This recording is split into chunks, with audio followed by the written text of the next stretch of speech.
what could be a better time to, share insights from educators on the importance of book writing in a student's life. We will have a short panel discussion with Mr. Dror as a moderator, and I would like to welcome representatives from 21K School and Pathway School for the panel discussion. Good evening. So, very, very fast question. Why is it important to write books? Why is it important? I can give you a million reasons. Give me the top two.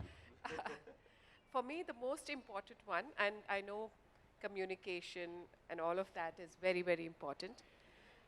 For me, the most important one is the one that, because I think it invokes the empathy in the children.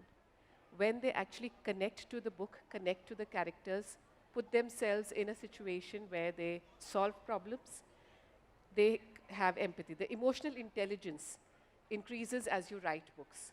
It's not just about everything else, not the imagination, which is, of course, very important. But I feel the empathy factor, and which is sorely missing these days, it's such an important way for children to be able to develop empathy in themselves. So that is one of the most important factors for me. And it's interesting that you're saying that we actually develop empathy when we sit with ourselves and with the written word. When we put ourselves in the position of another person. If I'm writing a book, I'm putting myself in the character's shoes, and I'm thinking like that character. And when I become that person, when I'm looking at a problem, looking for a solution, interacting with other characters, I'm putting myself in that position, in those shoes, and that is how I develop empathy. So, why is it important to write books? Well, I think it would be to transform themselves with the ideas that they have, with the thoughts that they have. And when you look at penning your thoughts and ideas and emotions into stories, you have people reading them. And when you have people reading them, you really never know when the impact of your book begins and ends. So when you look at transforming, I think stories help children or any writer who is into creative writing transform themselves with their thoughts and ideas. So you're actually mentioning something that is interesting, because even when I was a child, I was writing books, right? But nobody got to read it. Maybe my mom got to read it. What we have here is something different, because there is that phase that you write the book, but then what you're talking about is the second phase, when actually many other people write the books. And that's quite innovative in the world of education, right? It's not something that we had access to. So how do you think that this phase, the phase which goes beyond writing, we already dealt with that, but then the book is there, maybe in the school library, maybe online, maybe in the shops. How does this change or impact the child's education? Well, when you're looking at impact, you're looking at a child's ability to think critically. You're looking at a child's ability to solve problems. You're looking at a child's ability to develop perspective. So when you think, you are sharing your ideas, you're discussing your ideas, you indulge in dialectical thought where you're looking at what is another person's perspective and perhaps changing. That is what metacognition is all about, where you are looking at how you enhance your own learning when you have discussions. So it is just so important that we have such kind of platforms where students are able to, share their ideas and thoughts and learn from each other. Also, I think we are, celebrating the uniqueness of every child. All of us are unique. I think it's a very cliched term when we, as educators, we say, we believe in the uniqueness of children, but this is just an example.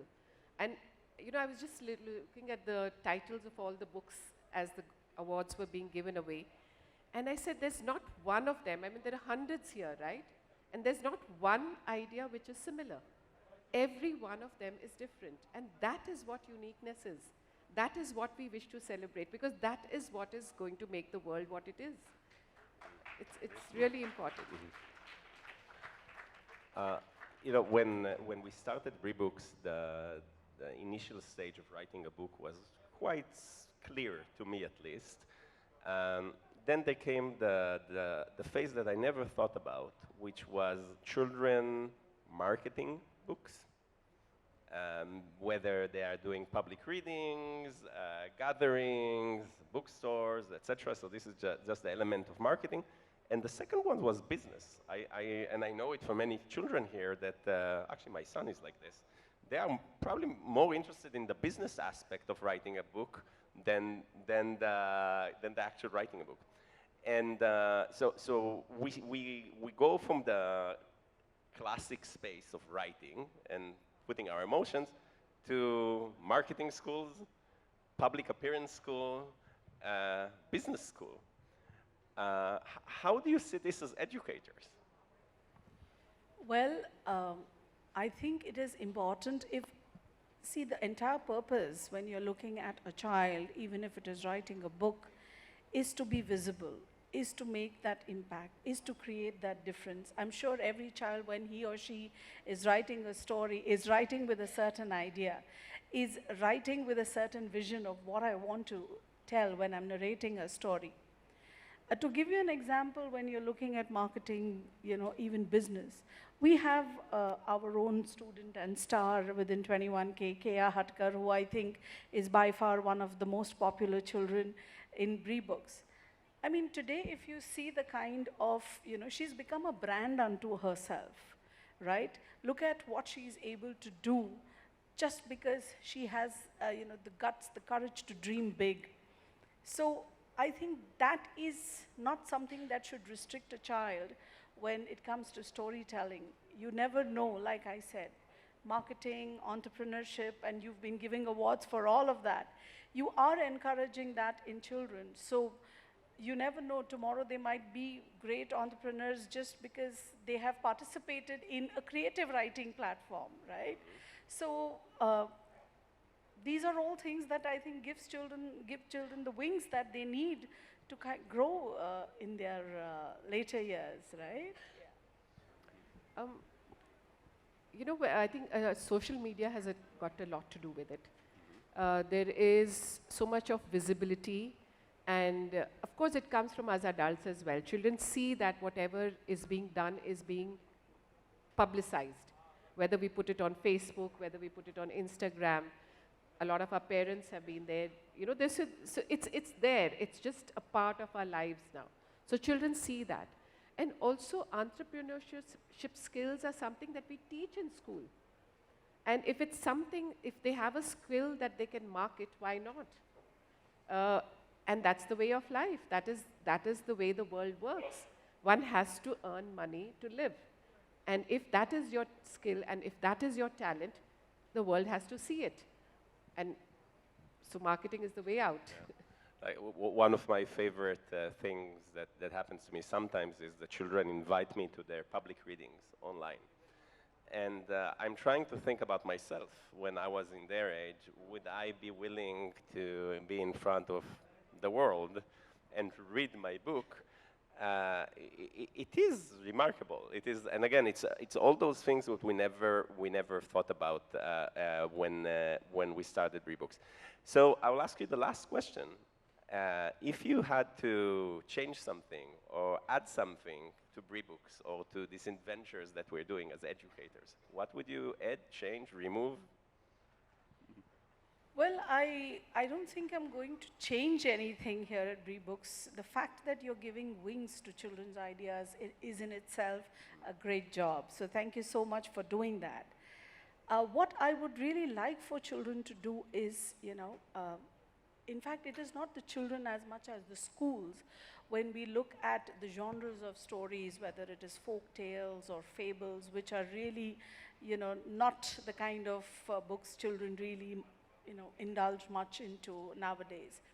So we need to, as educators, I think, look at changing the entire stance, the approach at which we look at the storytelling, the narrative there, and maybe bring in ideas as to, why should Red Riding Hood always be the protagonist?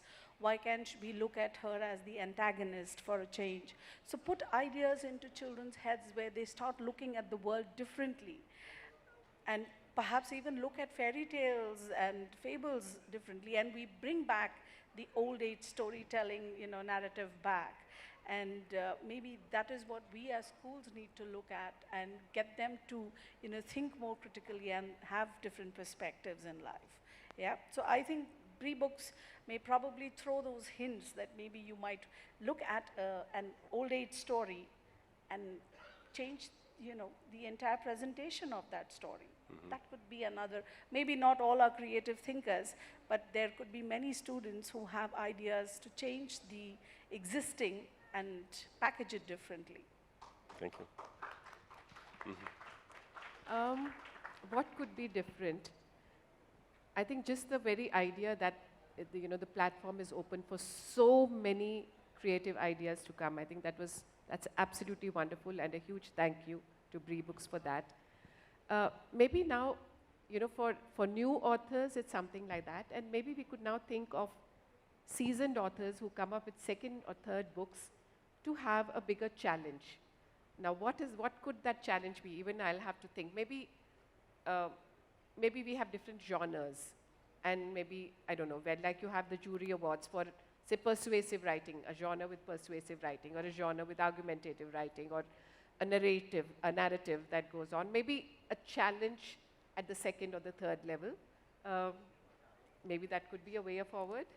Yeah, you're actually touching something that we are thinking about. It actually with Kea, something that I told her the other day. I was interviewing her, and she told me how did she write the book. And she told me about the research that she did before she wrote the book about what's the best practice of writing a book. So I told her, well, you should write a book about how to write books.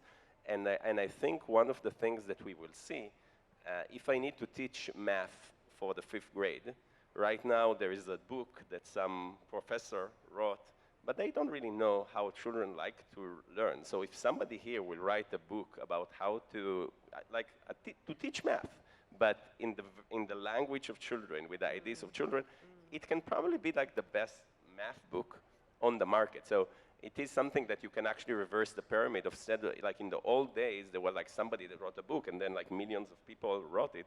Now you can have thousands of books that are teaching something, a genre, and the best ones will prompt. Yeah. So we do have, sorry, I'm trapped. We do have students in our school who write comics, like math comics. So everything in the book is, the characters are also math characters, and they talk in, the language of math. So there are children who've been writing math comics as well. So taking off from your idea. Oh, totally. Like, and this is a challenge for all of your children. Like, write books that teach other children. Instead of having adults teach children, if we can come to a world when you teach each other, you'll probably be doing it much better than us because we're kind of old. Challenge. Khadija, do we have time for one more question, or done? Thank you, Thank you. very, That was very a polite much. sign.